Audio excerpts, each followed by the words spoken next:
लोकसभा चुनाव के पहले चरण में 35% प्रत्याशी दागी। इस पार्टी के नेता पर दर्ज है सबसे ज्यादा case. Uttar Pradesh election watch और एसोसिएशन फॉर डेमोक्रेटिक रिफॉर्म्स ने उत्तर प्रदेश लोकसभा चुनाव के पहले चरण की 8 सीटों में चुनाव लड़ने वाले सभी उत्तर प्रदेश इलेक्शन वॉच और एसोसिएशन फॉर डेमोक्रेटिक रिफॉर्म्स ने उत्तर प्रदेश लोकसभा चुनाव के पहले चरण की 8 सीटों में चुनाव लड़ने वाले सभी 80 उम्मीदवारों के शपथ पत्रों का विश्लेषण कर सोमवार को अपनी रिपोर्ट जारी की। कुल 80 उम्मीदवारों में से 35% उम्मीदवारों ने अपने ऊपर आपराधिक मामले दर्ज किए हैं।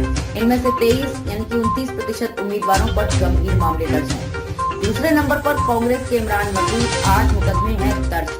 पहले चरण के 80 उम्मीदवारों में से 28 पर आपराधिक मुकदमे। पहले चरण के लोकसभा चुनाव में सबसे अधिक 36 आपराधिक मामले नगीना लोकसभा क्षेत्र में आजाद समाज पार्टी के प्रत्याशी उम्मीदवार चंद्रशेखर आजाद पर दर्ज हैं। आपराधिक मामलों में दूसरे नंबर पर सहारनपुर लोकसभा क्षेत्र के कांग्रेस उम्मीदवार इमरान मसूद हैं। इनके ऊपर 8 मामले दर्ज हैं। तीसरे नंबर पर अरशद वारसी हैं, जो रामपुर लोकसभा सीट से अल्पसंख्यक डेमोक्रेटिक पार्टी के उम्मीदवार हैं। इन पर 6 मामले पंजीकृत हैं। उत्तर प्रदेश इलेक्शन वॉच और एसोसिएशन फॉर डेमोक्रेटिक रिफॉर्म्स ने उत्तर प्रदेश लोकसभा चुनाव के पहले चरण की 8 सीटों में चुनाव लड़ने वाले सभी 80 उम्मीदवारों के शपथ पत्रों का विश्लेषण कर सोमवार को अपनी रिपोर्ट जारी की। कुल 80 उम्मीदवारों में से 28 उम्मीदवारों ने अपने ऊपर आपराधिक मामले घोषित किए हैं। इनमें से 23 उम्मीदवारों पर गंभीर मामले दर्ज हैं।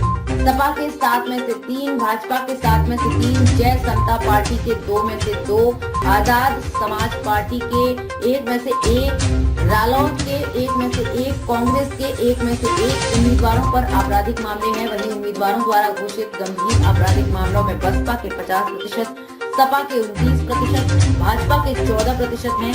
जय समता पार्टी, आजाद समाज पार्टी, रालोद और कांग्रेस के सभी उम्मीदवार शामिल हैं। 41 उम्मीदवार स्नातक या उससे ऊपर की शिक्षा प्राप्त। 80 प्रत्याशियों में से 30 उम्मीदवारों की शैक्षिक योग्यता 5वीं से 12वीं के बीच है। 41 उम्मीदवारों ने अपनी शैक्षिक योग्यता स्नातक या इससे ज्यादा बताई है।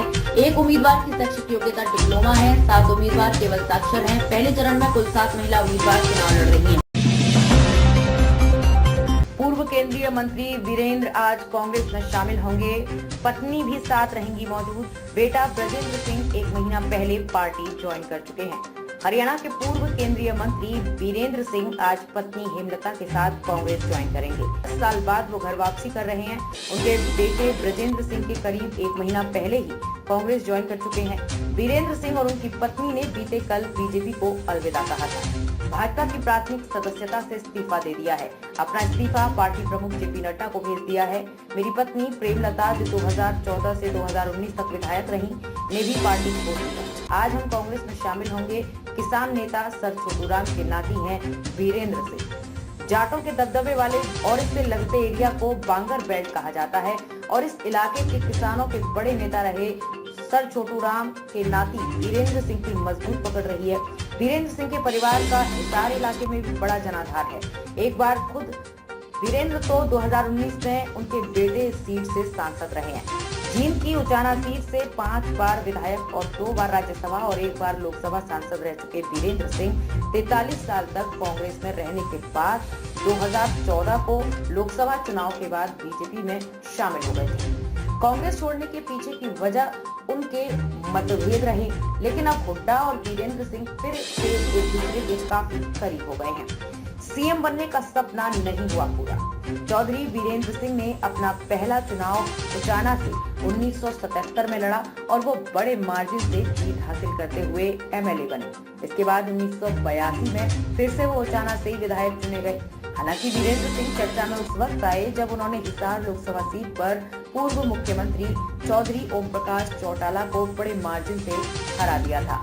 यही वो वक्त था जब वीरेंद्र सिंह जींद से बाहर निकलकर हिसार तक अपनी छाप छोड़ चुके थे। इसके लिए वीरेंद्र सिंह 1991 में फिर से उचाना से विधायक बने और लगातार 2009 तक इस सीट पर विधायक रहे।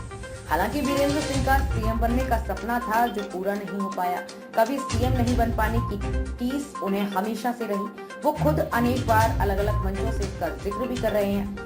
हरियाणा के सभी बड़े राजनेताओं से अच्छे संबंध। हरियाणा के सभी बड़े राजनेताओं इनेलो सुप्रीमो ओम प्रकाश चौटाला, भूपेंद्र सिंह हुड्डा, स्वर्गीय ताऊ देवीलाल, स्वर्गीय बंसीलाल, स्वर्गीय भजनलाल के परिवार से वीरेंद्र सिंह के अच्छे संबंध रहे। इतना ही नहीं, वो पूर्व मुख्यमंत्री और अहीरवाल के कद्दावर नेता रहे राव वीरेंद्र सिंह के परिवार के साथ भी चौधरी वीरेंद्र सिंह के परिवार से अच्छे संबंध रहे। हालांकि कुछ समय के लिए पूर्व सीएम भूपेंद्र हुड्डा से राजनीतिक मतभेद जरूर रहे, लेकिन अब ये मतभेद भी दूर हो चुके हैं। कांग्रेस को बांगर बेल्ट में मिलेगा फायदा। जींद, हिसार, फतेहाबाद सहित आसपास के जिलों में चौधरी वीरेंद्र सिंह के परिवार की अच्छी पकड़ रही है। इस इलाके में उनके परिवार की पकड़ का ही असर था कि जब इमरजेंसी का दौर खत्म होने के बाद वर्ष 1977 में समूचे उत्तर भारत में जनता पार्टी की आंधी चल रही थी, तब वीरेंद्र सिंह ने जींद जिले की उचाना सीट से कांग्रेस के टिकट पर चुनाव लड़ा और जीत भी दर्ज की। तेलंगाना में ज्यादा सीटों की जुगत में भाजपा कांग्रेस केसीआर के सामने धड़ और आधार बचाए रखने की चुनौती। लोकसभा की 17 सीटों वाले तेलंगाना में 3 दलों के सपने मचल रहे हैं। भारत राष्ट्र समिति को हटाकर 5 महीने पहले राज्य की सत्ता में आई कांग्रेस 5 वर्ष पुराने प्रदर्शन को विस्तार की जुगत में जुटी है, तो दक्षिणी राज्यों से अतिरिक्त सीटें प्राप्त करने की कोशिश कर रही भाजपा को भी तेलंगाना में इस बार अच्छी बढ़त की उम्मीद है। अलग राज्य बनने के 10 वर्ष बाद पहली बार दो राष्ट्रीय दलों से मुकाबले में फंसी बीआरएस के सामने पुराने प्रदर्शन को बनाए रखने की चुनौती है। अब की रुख बदला सा है। पिछले संसदीय चुनाव में बीआरएस को 9, भाजपा को 4 और कांग्रेस को 3 सीटें मिली थी। हैदराबाद सीट पर असदुद्दीन ओवैसी की पार्टी ऑल इंडिया मजलिस इत्तेहादुल मुस्लिमीन AIMIM ने 4 वर्षों से अपने परंपरागत कब्जे को बरकरार रखा था, लेकिन इस बार की हवा में 5 वर्ष पहले वाली रवानगी नहीं है। सत्ता समीकरण के साथ राजनीति का रुख भी बदला सा है। कांग्रेस राज्य की सत्ता में है। अखिल भारतीय विद्यार्थी परिषद से राजनीति की शुरुआत करने वाले वे कांग्रेस में आकर पहली बार मुख्यमंत्री बने रेवंत रेड्डी भाजपा की शैली में ही सीटें बढ़ाने के प्रयास में है। विधानसभा चुनाव के दौरान कांग्रेस मुख्य प्रतिद्वंदी बीआरएस एवं रेवंत रेड्डी के सामने बीआरएस प्रमुख के चंद्रशेखर राव थे। बाजी पलटी और रेवंत के हाथ में सत्ता आई तो उन्होंने निशाने पर केसीआर को ही रखा। सत्ता से बेदखल होते ही पार्टी पर भी केसीआर की लगाम ढीली हो गई, संगठन बिखरने लगा।